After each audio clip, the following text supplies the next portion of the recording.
Hello and welcome to video 12. Today we're going to be talking about mapping whole newspaper editorials using the arrow diagrams. So far we've just been using arrow diagrams to map simple arguments or maybe chains of arguments with like 2 or 3 inferences in them. And sometimes also objections and replies. And now I want to go into a slightly longer form. So a standard newspaper editorial is like 300 to 500 words. It's an argumentative piece. It's designed to present a case for a conclusion. So it's a nice thing to practice on when you're analyzing longer forms. And I'm going to be using the 3 editorials that Cahill Woods used in his version of the textbook that we're using. I'm going to analyze them a little bit differently than Woods does. And that's because we're dealing with a situation where there are many correct ways, there are many correct answers, and different ways of breaking down the argument are good for different purposes. There are certainly incorrect answers. There are things that absolutely won't represent the structure of the argument you're looking at all properly. But ultimately, there are cases where there are many correct answers. And you can think about this as being similar to correct and incorrect answers when you're just putting arguments in standard form. For the standard form arguments, the most important thing was to get the conclusion right. And if you get the conclusion wrong, then you definitely lose points. But often there are different ways of breaking up the premises. Sometimes there'll be an and in a premise, and you can make it 2 premises or 1, and it doesn't really matter. All right, so let's start by reviewing, because it turns out that education requires a lot more repetition than you might have thought. So just to begin with, we've got basic forms for the arrow diagram with 1, 2, or 3 statements. So the most basic arrow diagram is just simply the claim that statement 1 supports statement 2 logically. So you have a premise and a conclusion. If you have 2 premises, then you can begin to talk about the relationship between those 2 premises. So if they're conjoint, then you need both premises to be true to have sufficient reason to believe the conclusion. If they're independent, either premise on its own is sufficient to show the conclusion to the standard of evidence that is used in that context. And then unstructured, which is the most common form of reasoning, says that we don't actually know how many reasons we're going to need to really show the conclusion to the satisfaction of the standards of evidence in the context. So these basic forms can be moved into layers, right? So here's an example of an argument from the text. Deepwater Horizon's poor workmanship and lax safety standards are responsible for causing the oil leak in the Gulf. Statement. And here I've broken that down actually into 2 statements. You can see, but you could make that 1. That's fine. So the way I've broken it down here, we've got 1 statement for poor workmanship and 1 statement for lax safety standards. You could combine those, you could split those, it doesn't matter. Since those who are responsible should pay the resulting costs, Deepwater Horizon should pay the resulting cost. So here you can actually see 2 layers of argument. The first says that that premises 1 and 2 show that Deepwater Horizon is responsible for the oil leak. So that gives you 3. And then 3 says, 3 combines with 4, in this case in a conjoint fashion, to get you to 5 that says that the Deepwater Horizon should pay for the costs. So there you see layers of argument. So you've got your basic forms, and they can begin to form into chains. The other thing we want to talk about are kinds of objections. We represent objections with a dotted line. The dotted line means that it challenges whatever it's pointing at. So if you have a dotted line pointing at a statement, that's saying that the statement is false. If you have a dotted line pointing at an inference, that says that that inference is weak. So we can talk about objections to a premise, the truth of a premise, independent objections to the truth of a conclusion, and objections to the strength of an inference. So now let's talk about newspaper editorials.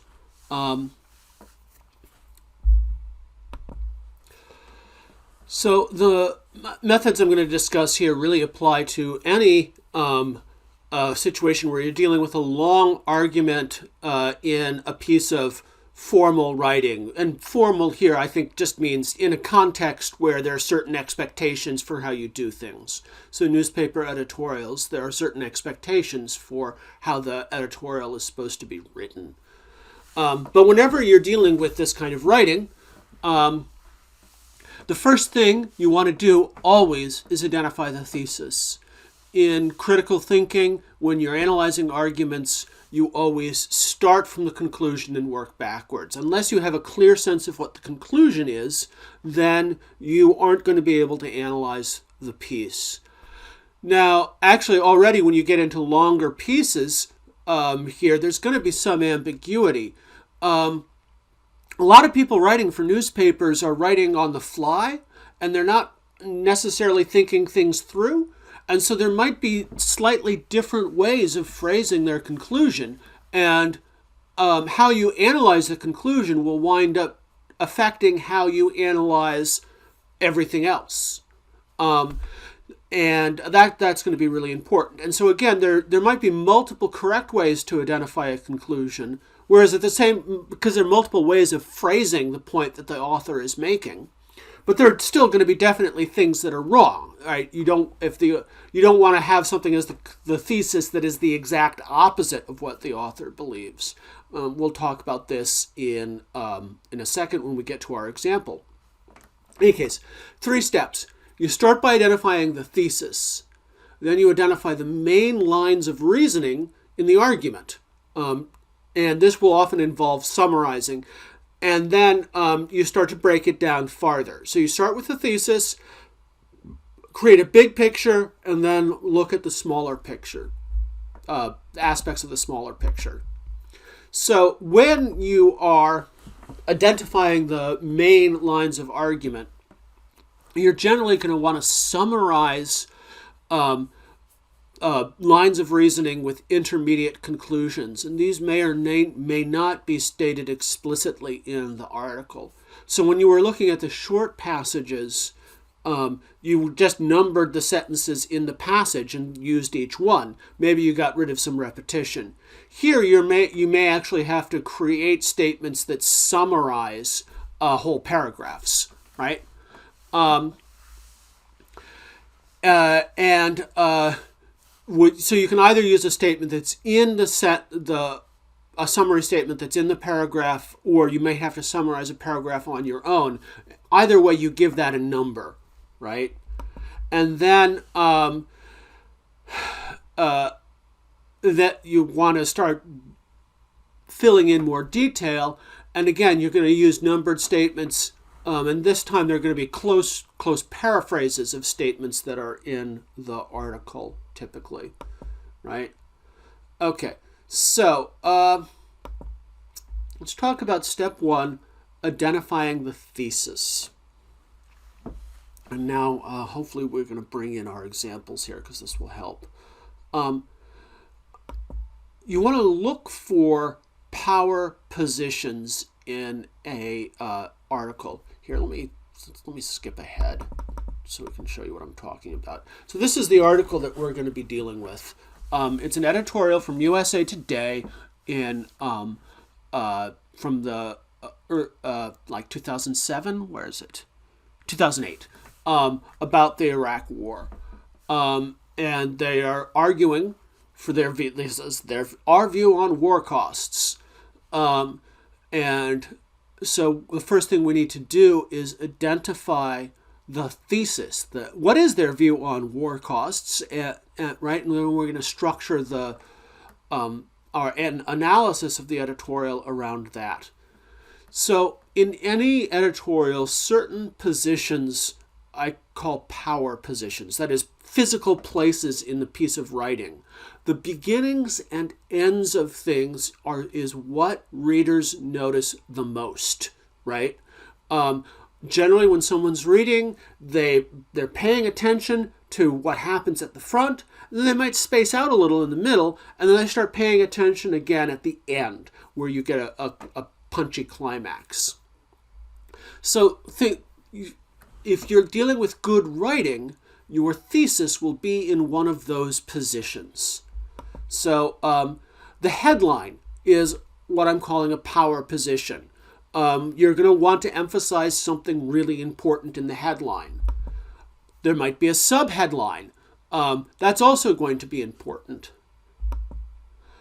The opening paragraph is going to be important, and the final paragraph is going to be important. These are places that you should look for the thesis. So, step 1, identify the thesis. Check the headline and the subheadline. Check the first paragraph, and especially in the first paragraph, you want to check the first and last sentences of that paragraph. And actually, in a lot of formal writing, the last sentence of the first paragraph is a standard place to put a thesis. You may have been taught this already in high school. You're going to see this when you read like newspaper editorials and other pieces of writing that where people want to stick to the rules you're taught in high school.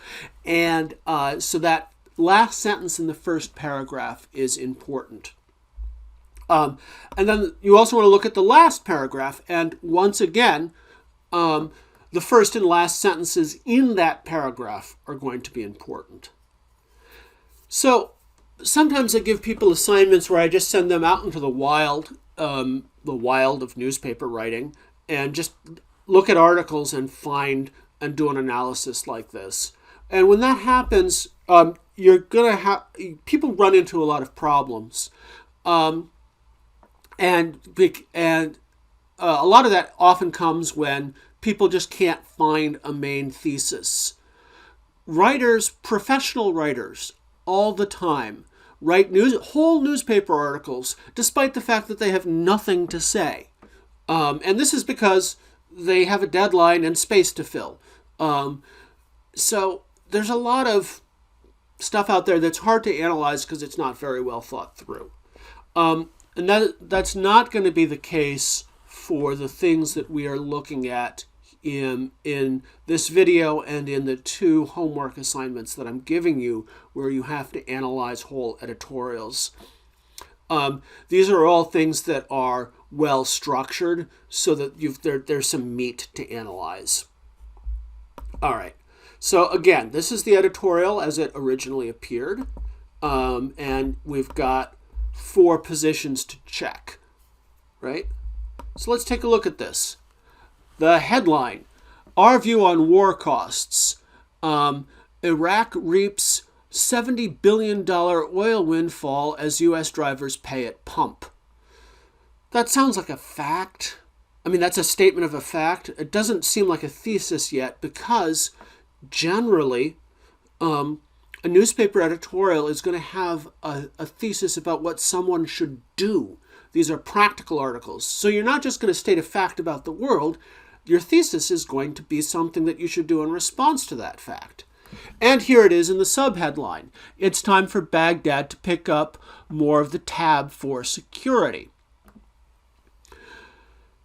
So actually, let's get some context here. 2008, the United States has invaded Iraq on false pretenses and is now attempting to hold in place the government that we installed. This is occupying Iraq is an expensive venture, and the USA Today is suggesting that the people of Iraq should pay the U.S. for occupying their country. Okay. So let's look at the first and last paragraphs to get a better sense of what's going on here.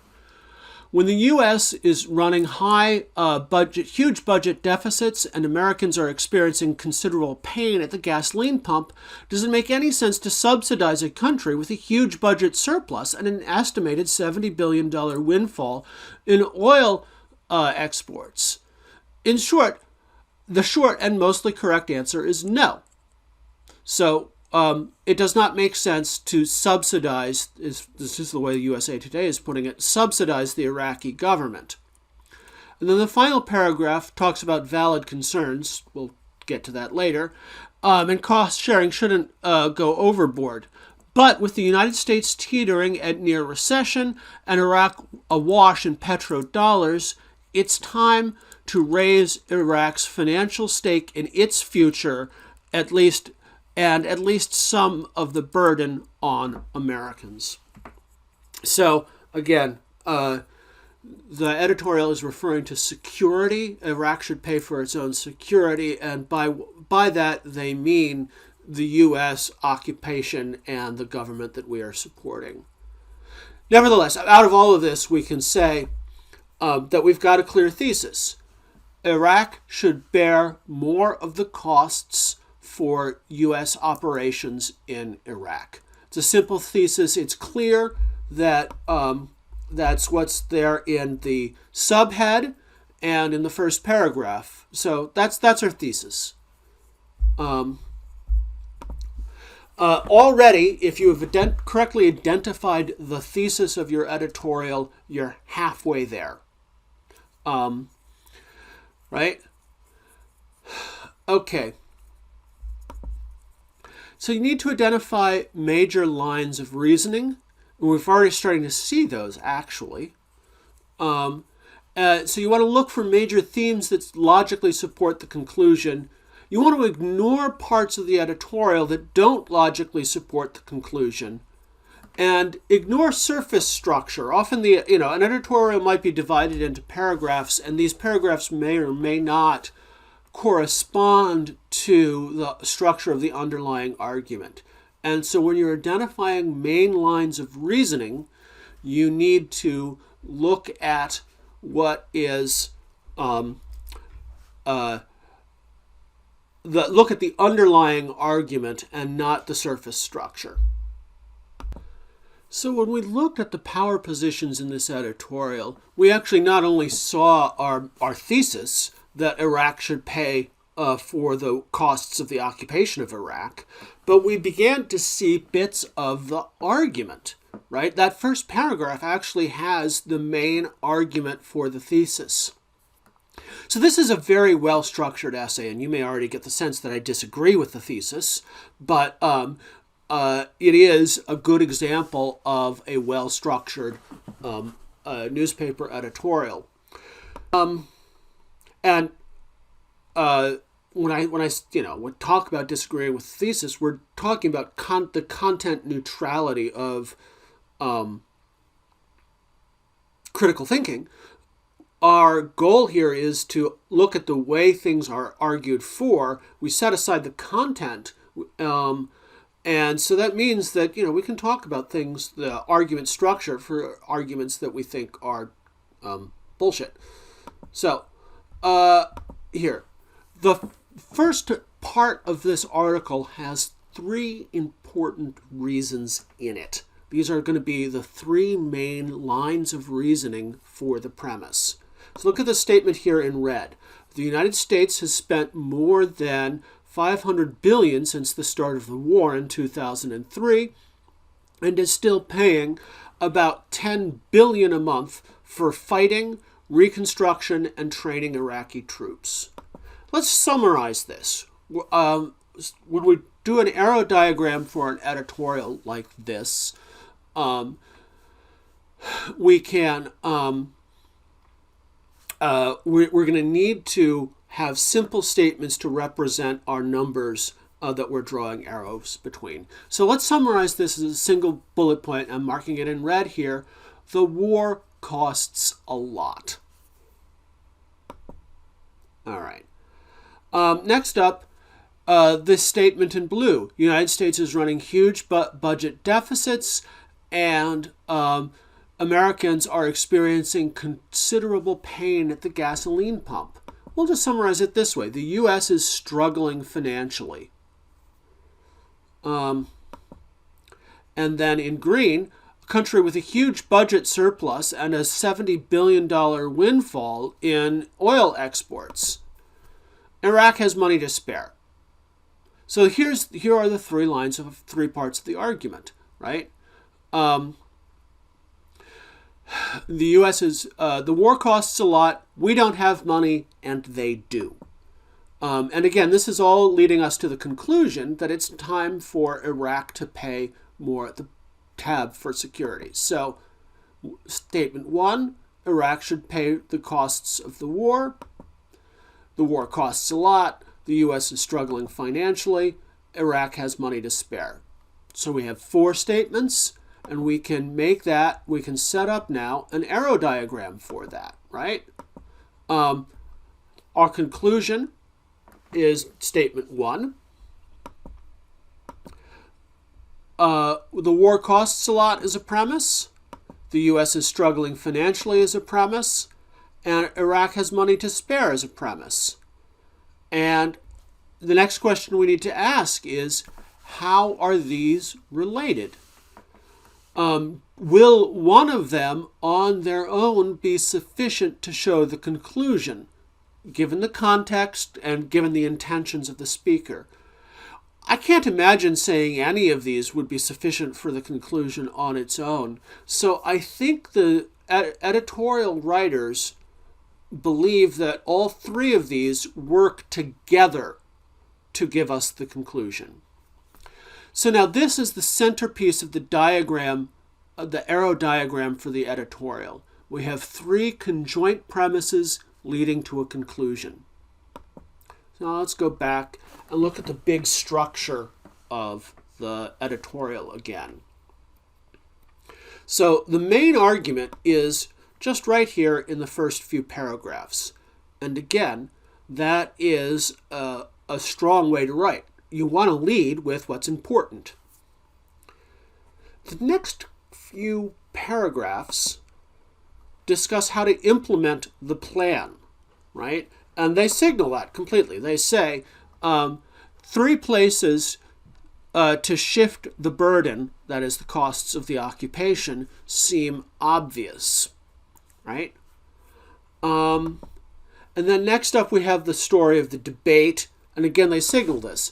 A shift in the direction may already be in the works. That is, this next section just talks about what's going on in the public debate. So neither of these middle sections directly present premises in the argument.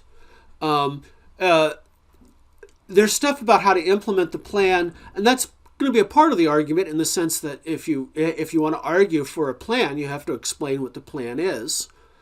There's stuff about how people have been debating it, and that's going to be important for understanding the argument. But you're not going to use these two sections of the editorial in the surface structure don't correspond directly to parts of the underlying structure of the logical argument. This last bit is important, though. It does represent part of the argument because you get objections, you get an objection and a reply at the very end, right? So that's important. Let's go back to our basic structure. What we can add to this now is the objection and reply from the last part of the paper. So the objection is just this. Iraq has to pay for the cost of rebuilding the nation after the war. So remember, the U.S., before sending in ground troops, bombed the country flat. And so a crucial premise in this argument is that, oh, Iraq is a wealthy nation because it has all of this oil money. The objection then is an objection to the truth of that premise, premise 4. It's saying, no, Iraq isn't a wealthy nation. Iraq, in fact, just was bombed flat and has to pay for the costs of reconstruction. So that right there actually sounds to me like a pretty strong objection. And because the premises are conjoint, if we can knock out the truth of just one of them, then we have undermined the argument. Well, the editorial gives a reply, and to my mind, this is fairly weak. The editorial just says, oh, well, we won't take too much money from Iraq. So again, we have represented the main argument as 3 premises conjoint leading to the conclusion statement 1. The objection is represented with a dotted line going to statement 4, saying statement 4, that Iraq has money to spare, is false. And the reply is undermining the truth of that, or undermining the strength of the inference, right? That is, the editorial writers are not denying that Iraq has to pay for the costs of rebuilding the nation. They're not denying that the destruction, but they're saying that this doesn't really show anything. Okay. So step 3 then is to identify specific propositions that contribute to each line of argument. So now we're going to try and do some detail work, right? And this is really, to my mind, this is all icing on the cake. So if you had, if this were the thing that I was giving as a homework assignment, and you gave me this structure right here, this is a B answer. This is 85. There's some detail work that you might need to get kind of right to get an A, but you know, this is still good. All right. So when you're fleshing in the details to get you from a good analysis to an excellent analysis, you're going to want to stick closer to the text, but you're still going to have to do some rewriting. So now let's look at the way things were phrased in the text. The text said that there were 3 places to shift the burden. This is when they're talking about how to what costs, how to implement the plan that says that Iraq should pay for the cost of occupation. And again, this is well structured. Each part of it, it says there are 3 places to shift the burden. They name the 3 places, and then at the start of each paragraph, they name the places, and at the end of the paragraph, they say Iraq should pay for this. So 1, rebuilding. Iraq should pay for this. 2, what is it? Groups, paying off Sunni insurgents, right? So you want to keep, one way to keep forces from rebelling against the occupational government is just to pay them. And now Iraq should pay for that. And then there's the energy imbalance. Iraq should pay for that. The energy imbalance refers to the fact that the Iraqi government is able to buy Iraqi oil from the Iraqi oil company at a discount, but the American government is paying full price. So these are ways to implement the plan. And I think, in some sense, the fact that the plan is something you can implement makes lends some credence to the argument. I have to figure out how to work this in, though, because it doesn't have the same logical structure as the original argument. I think one way to think about this is just to say that these are expenses that are a part of the war, and so we can say that they feed in. Go back here to premise 2 in the original argument, that the war costs a lot, right? So let's just add these premises. 7, rebuilding is expensive, We'll make that a premise up here. Payoffs to insurgents are expensive. And then the ninth premise would be that the gas used by the occupying army is expensive. And there's not really a structure to this argument. We don't know how many of these are necessary to really prove that the war is expensive. So we'll just make this unstructured reasoning like that. Okay, the last bit of the article is this discussion of the back and forth between Congress and the White House on this issue. The emphasis here is just on the major players in Capitol Hill and what they are doing. This is, of course, something that newspaper editors love to write about, right? Because they like to write about powerful people. But at most, there is like a bandwagon argument here for the thesis. Everyone else is doing it, so let's do it. We'll talk about bandwagon arguments when we talk about arguing with sources. But in the meantime, I think we can just leave this part out. So that takes us back here and leaves us with this as the final diagram for this editorial.